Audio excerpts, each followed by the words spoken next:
नमस्कार साथियों, एक बार पुनः आपका स्वागत है साइकोलॉजी की क्लास में।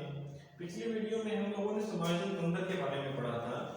अब की बार हम पढ़ रहे हैं मनोरचनाओं के बारे में। ये मैंने कहीं लिखा हुआ है इसमें, देखिए कि मनोरचना किसे कहते हैं कि प्राणी के ईगो या अहम के असुरक्षित होने या ईगो के हर्ट होने पर प्राणी अपनी असफलताओं से बचने के लिए जो विचार उनके अचेतन मस्तिष्क या ईगो ने रोके थे, वो विचार अब कहाँ आ गए? चेतन मस्तिष्क में आ गए। यानी वो विचार क्या हो गए? सफल हो गए। और उन असफलताओं से बचने के लिए प्राणी सफलता में चला जाता है, तो जो मन में रचना रची जाती है उन्हीं रचनाओं को क्या कहा जाता है? मनोरचना कहा जाता है। ये थी मनोरचना की परिभाषा। अब अगला हमारा जो बिंदु आता है इसके जस्ट बाद में, वो आता है मनोरचनाओं के प्रकार।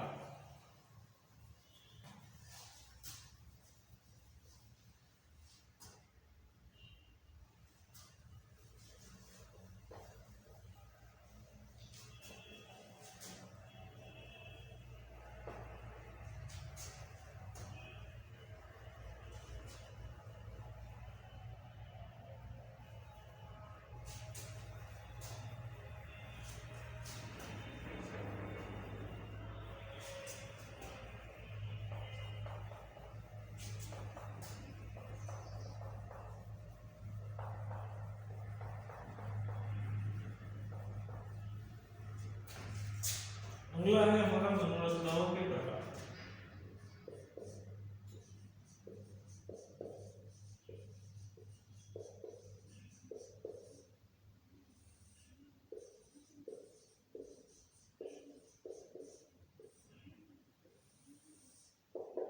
मनोरचनाओं के प्रकारों की यदि बात करें तो देखिए साथियों, हमारे सामने जो मनोरचनाएं हैं वो दो प्रकार की होती है। कितने प्रकार की?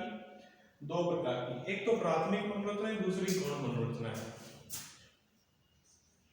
यहाँ पर लिखा हूं मनोरचना। मनोरचना को पता चलेगा क्या कहते हैं? जो हमारे मन में रची जाती है, अचेतन मस्तिष्क के क्षेत्र में आने वाले विचार, ईगो के असुरक्षित होने पर जो रचनाएं रची जाती है उन्हें मनोरचनाएं कहते हैं। अब क्या है कि मनोरचनाएं कितने प्रकार की होती हैं? दो प्रकार की होती है। एक तो प्राथमिक मनोरचना, दूसरी गौण मनोरचना।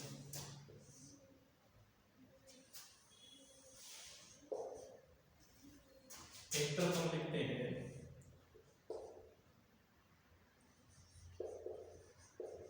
प्राथमिक मनोरचनाएं, दूसरी तरफ हम लिखते हैं गौण मनोरचनाएं। प्राथमिक मनोरचनाएं और दूसरी तरफ कौन सी है? गौण मनोरचनाएं। प्राथमिक मनोरचनाओं में देखिए साथियों, हमारे सामने आती है, वो पहली है दमन, दूसरी है शमन, फिर है प्रतिगमन। दमन, शमन, प्रतिगमन, फिर रूपांतरण,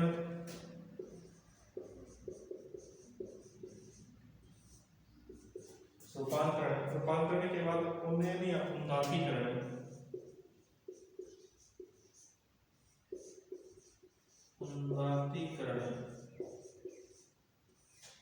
उसके बाद में है प्रतिक्रिया काल या युक्तिकरण, प्रतिक्रिया काल या फिर युक्तिकरण, प्रतिक्रिया काल या फिर युक्तिकरण। उसके बाद हम गौण में देखें तादात्म्यकरण, प्रक्षेपण, तादात्म्यकरण,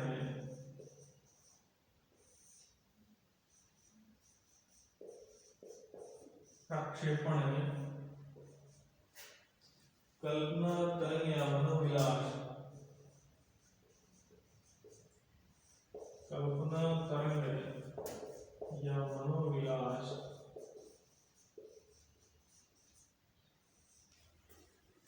कल्पना तरंग या फिर मनोविलास, फिर विस्थापन, क्षतिपूर्ति, विस्थापन क्षतिपूर्ति, विस्थापन के बाद क्या है, क्षतिपूर्ति, और फिर वास्तविकता को अस्वीकार करना और अंतःक्षेपण। वास्तविकता को अस्वीकार करना,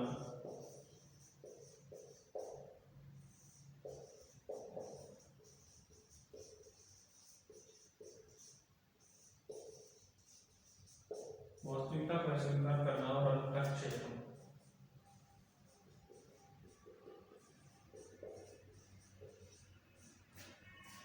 वास्तविकता को अस्वीकार करना और वास्तव क्या है हमारा अंतःक्षेपण। ये चीजें हैं सर।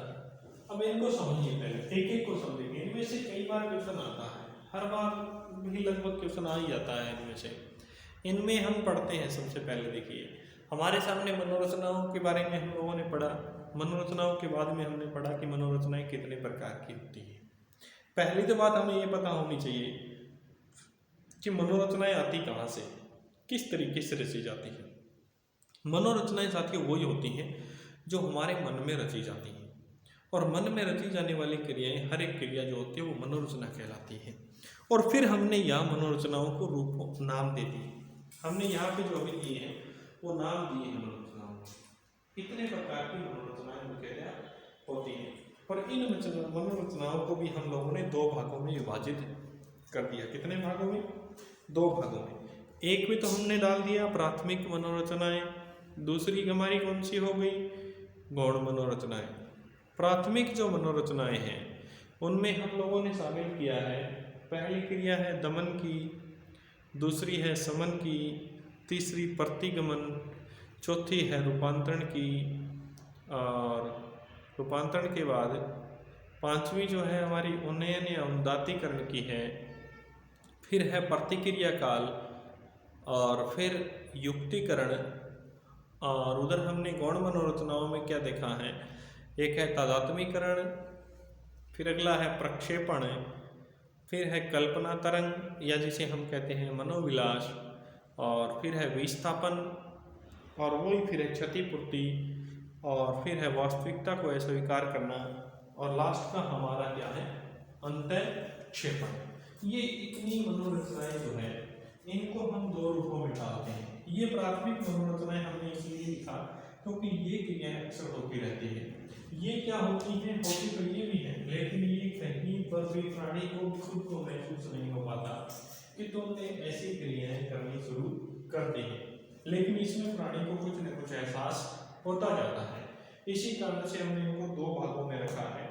एक में तो हमने रखा है प्राथमिक मनोरचनाएं। पहली हमारे सामने कौन सी है साथियों? प्राथमिक मनोरचनाएं। और प्राथमिक मनोरचनाओं में हमारे सामने जो पहली है उसका नाम है दमन, फिर है समन, समन के बाद है प्रतिगमन, प्रतिगमन के बाद में है रूपांतरण, रूपांतरण के बाद में है उन्नयन या उन्नतीकरण, उसके बाद में है प्रतिक्रिया काल, प्रतिक्रिया काल के बाद में है युक्तिकरण। ये थी हमारी प्राथमिक मनोरचनाएं साथियों। प्राथमिक मनोरचनाओं के बाद में देखिए हम लोग मनोरचनाओं के प्रकारों को अगर पूछा जाए तो मनोरचनाओं के प्रकार कितने प्रकार के हैं? मनोरचनाएं कितने प्रकार की हैं? दो प्रकार की हैं। पहली कौन सी? प्राथमिक, दूसरी कौन सी? गौण। अब गौण रचनाओं में देखिए हमारे सामने जो आती है मनोरचनाएं, गौण मनोरचनाओं में दूसरी मनोरचना का नाम क्या है? गौण मनोरचनाएं। गौण का अर्थ क्या होता है? जो दिखाई नहीं देती है। दिखाई तो वो भी नहीं देती है, लेकिन वो एहसास नहीं करवाती है, एहसास नहीं करवाती है मनोरचनाओं के होने का। इसी कारण से हमने उनको प्राथमिक कहा और इनको गौण कहा। गौण में पहली कौन सी है हमारे सामने? तादात्म्यकरण। दूसरी कौन सी है? प्रक्षेपण। फिर कौन सी है? कल्पना तरंग या फिर मनोविलास। उसके बाद में है विस्थापन। अगली कौन सी है? विस्थापन। और फिर उसके बाद में है क्षतिपूर्ति, और फिर हमारे सामने जो आती है वह वास्तविकता को अस्वीकार करना। क्या करना? वास्तविकता को अस्वीकार करना। और लास्ट की जो आती है हमारे सामने वो आती है अंतःक्षेपण। इन एक एक मनोरचनाओं के बारे में हम तसल्ली से पढ़ेंगे। तो देखिए मैं पहले दो मनोरचनाओं के बारे में बता रहा हूँ। जो प्राथमिक मनोरचनाएं हैं, यहां मैं लिखता हूं प्राथमिक मनोरचनाएं।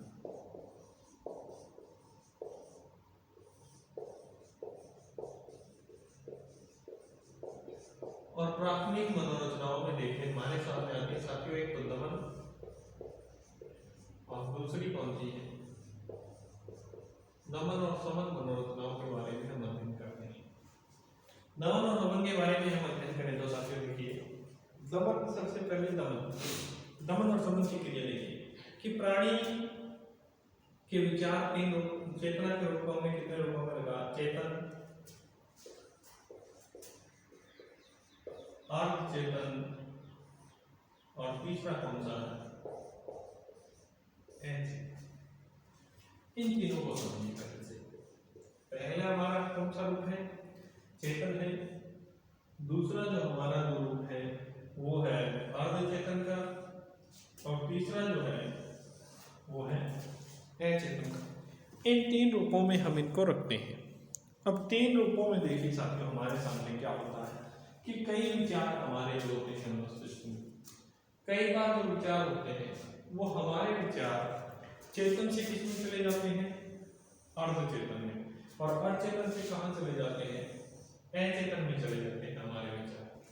चेतन से अर्ध चेतन में जाना और अचेतन से किसमें चले जाना, अचेतन में चले जाना, क्या कहलाता है, समन की क्रिया कहलाती है। क्या कहलाती है, समन की क्रिया कहलाती है, समन की क्रिया कहलाती है। और समन का अर्थ क्या होता है, भूलना होता है साथी, क्या होता है, भूलना।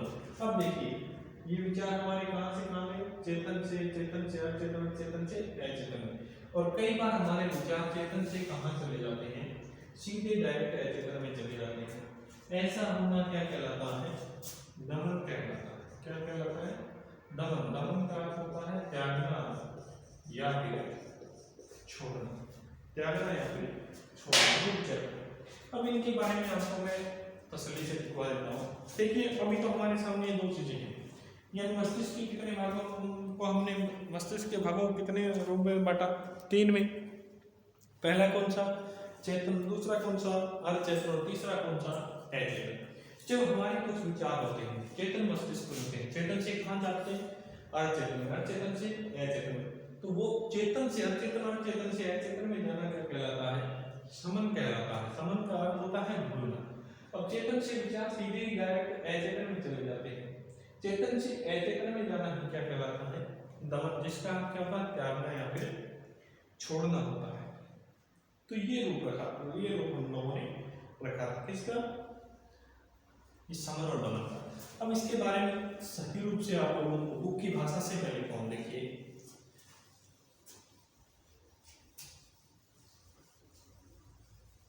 अगर आप लोग साथ साथ में नोट कर रहे हो तो कर सकते हो। देखिए सबसे पहले हम लोग पढ़ेंगे दमन के बारे में। किसके बारे में, दमन के बारे में, कि क्या है दमन।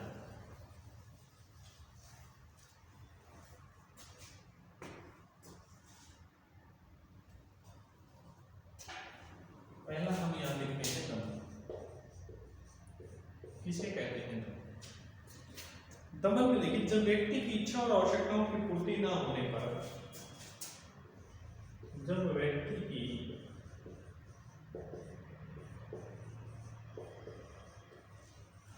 इच्छाओं और आवश्यकताओं की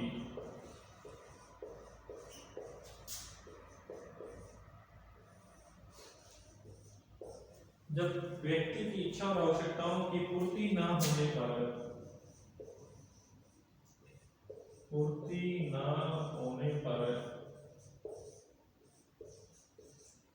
जब व्यक्ति की इच्छा और आवश्यकताओं की पूर्ति ना होने पर, उन इच्छा और आवश्यकताओं को होने पर, उन इच्छाओं और आवश्यकताओं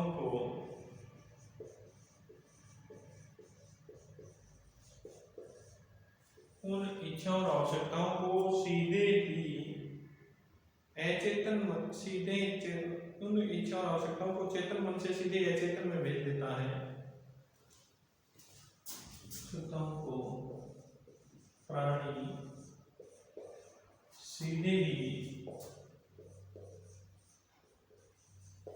चेतन मस्तिष्क से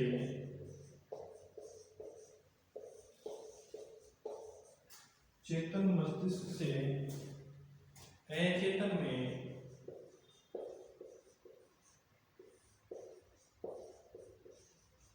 भेज देता है।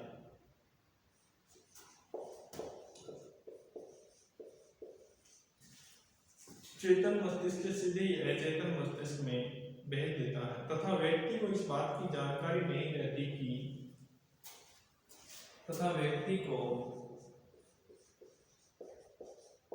व्यक्ति को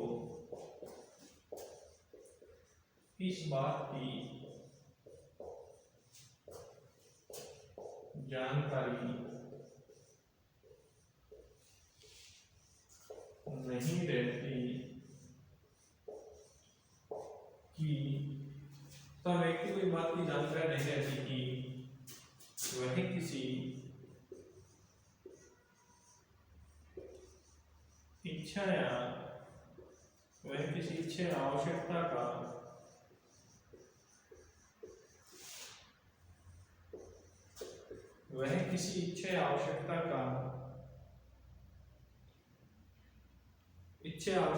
या किसी विचार का त्याग किया जा रहा है या किसी विचार का त्याग किया जा रहा है।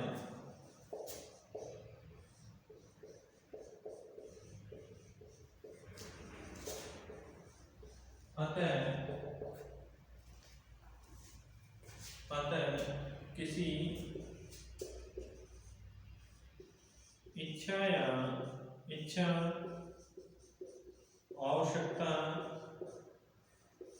या विचार का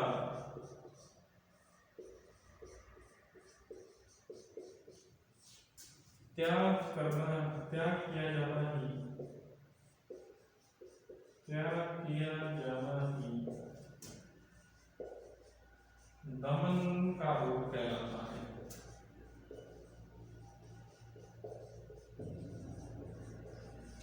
अब ये है हमारे सामने साथियों कि दमन किसे कहते हैं।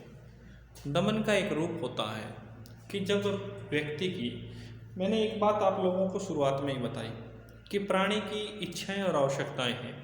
इच्छा और आवश्यकताओं की प्राप्ति होना ही हमारे इच्छा और आवश्यकताओं की पूर्ति होती जाती है तो प्राणी अपने आप को समाजित महसूस करता जाता है, और इच्छा और आवश्यकताओं की पूर्ति नहीं होती है तो प्राणी अपने आप को समाजित महसूस नहीं कर पाता। तो मैंने यहाँ लिखा कि दमन का अर्थ, हमने एक ही बात पहले लिख दी थी।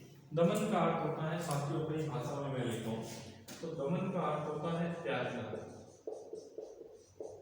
या मैं लिखूं या फिर छोड़ना, त्यागना या फिर छोड़ना। तो कहूं कि जब व्यक्ति की, प्राणी की क्या है, इच्छाएं हैं और प्राणी की क्या है, आवश्यकताएं, और इच्छा और आवश्यकताओं की पूर्ति ना होने पर उन इच्छाओं और आवश्यकताओं को प्राणी सीधे ही, मैंने आप लोगों को बताया था, आप लोगों को मैंने बताया था चेतन, बीच का स्वरूप था अर्ध चेतन और तीसरा हमारा था अचेतन का रूप था। प्राणी यहाँ से सीधे लेकर के जा रहा है तो इसका अर्थ क्या है, दमन। यहाँ अर्ध चेतन का कोई रोल नहीं होता। प्राणी अपनी इच्छा और विचारों का त्याग कर रहा है और जिनका त्याग कर रहा है वो उसके मस्तिष्क में उसको संकेत नहीं दे रही है, उसके मस्तिष्क में वो उन्हें सूचनाएं नहीं दे रही है। वो सूचनाएं नहीं दे पाने के कारण प्राणी को पता नहीं चल पाता। अतः अपन यहाँ कह सकते हैं, दोबारा से देखिए, दमन का अर्थ तो सीधा हमने क्या लगा लिया, दमन का अर्थ त्यागना होता है। दमन का अर्थ क्या होता है, छोड़ना, त्यागना। जब हम किसी चीज़ को छोड़ जाते हैं, हम किसी चीज़ को भूलते हैं तो वो हमें याद नहीं रहती, और जब वो हमें याद नहीं रहती, हम किसी भी प्राणी से मिले किसी मोड़ के ऊपर और उसको हमने हमेशा हमेशा के लिए छोड़ दिया।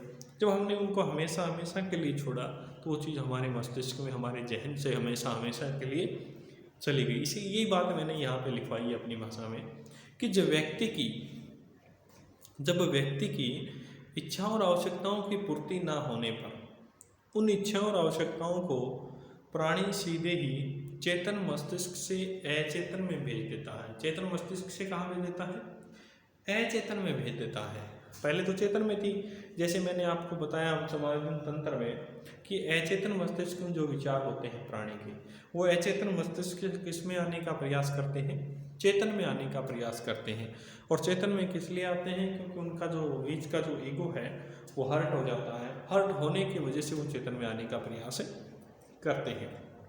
तो मैंने कहा कि जब व्यक्ति की इच्छाओं और आवश्यकताओं की पूर्ति न होने पर, हमने यहाँ क्या लिखा है कि साथियों को ध्यान से समझिए कि जो व्यक्ति की इच्छाओं और आवश्यकताओं की साथ साथ आप करेंगे तो बीच में टाइम लगता है थोड़ा सा साफ होने में, और भी थोड़ी सी दिक्कत है साथियों।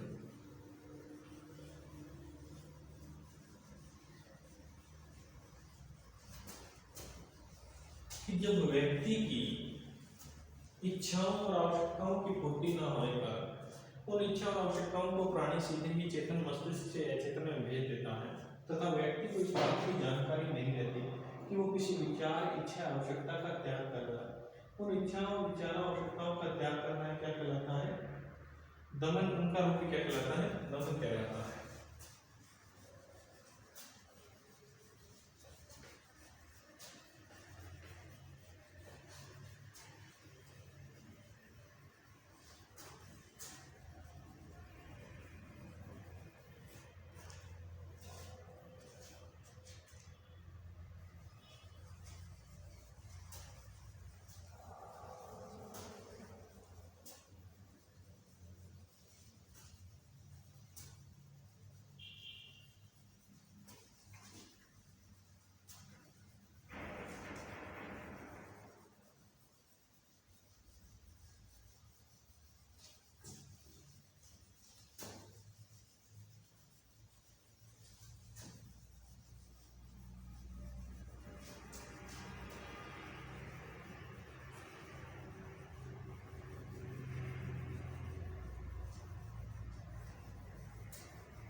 अब देखिए साथियों, अब हमारे सामने अगला जो आता है वो आता है समन। किसका आता है? समन। समन के बारे में हम अध्ययन करते हैं तो हमारे साथ देखिए, समन वह प्रक्रिया है जिसमें समन वह प्रक्रिया है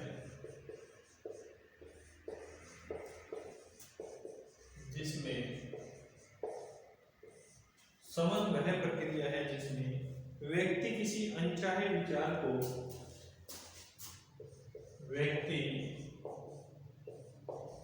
किसी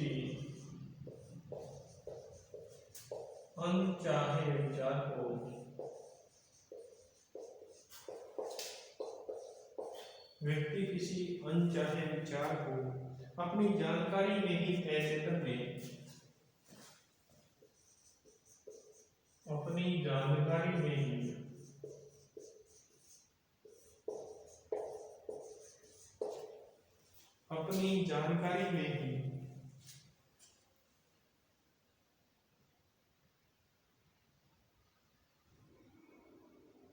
अचेतन में धकेल देता है,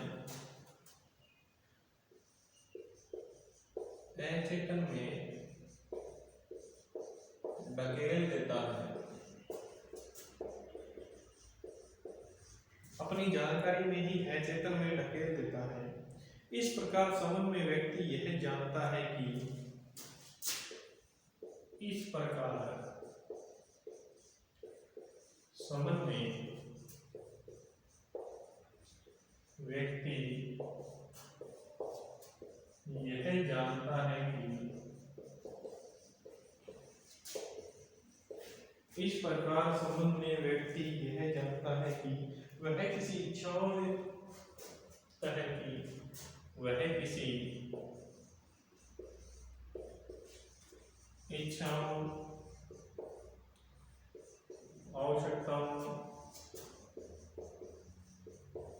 इच्छाओं आवश्यकताओं या विचारों का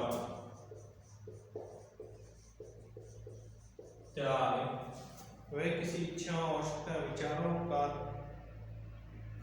त्याग चेतन से हटा रहा है, जबकि त्याग चेतन से हटा रहा है, चेतन से हटा रहा है, जबकि दमन में अवांछित विचार व्यक्ति की जानकारी के बिना ही, जबकि दमन में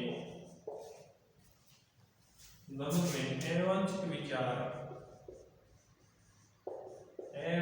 विचार व्यक्ति की जानकारी, अवांछित विचार व्यक्ति की जानकारी, अवांछित विचार व्यक्ति की जानकारी के बिना ही,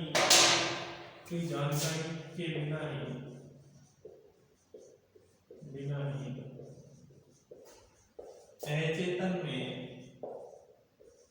धकेल लिए जाते हैं, अचेतन मस्तिष्क में धकेल दिए जाते हैं तथा अवरोध या विरोध में व्यक्ति एक तथा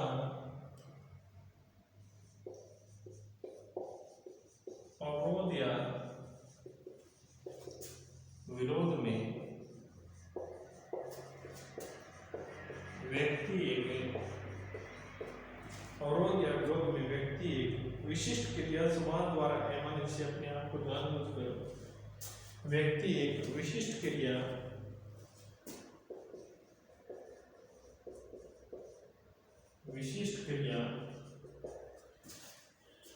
समाज द्वारा एवं से अपने आप को जानबूझकर होता है। विशिष्ट क्रिया कौन सी? समाज द्वारा एवं, समाज द्वारा एवं से अपने आप को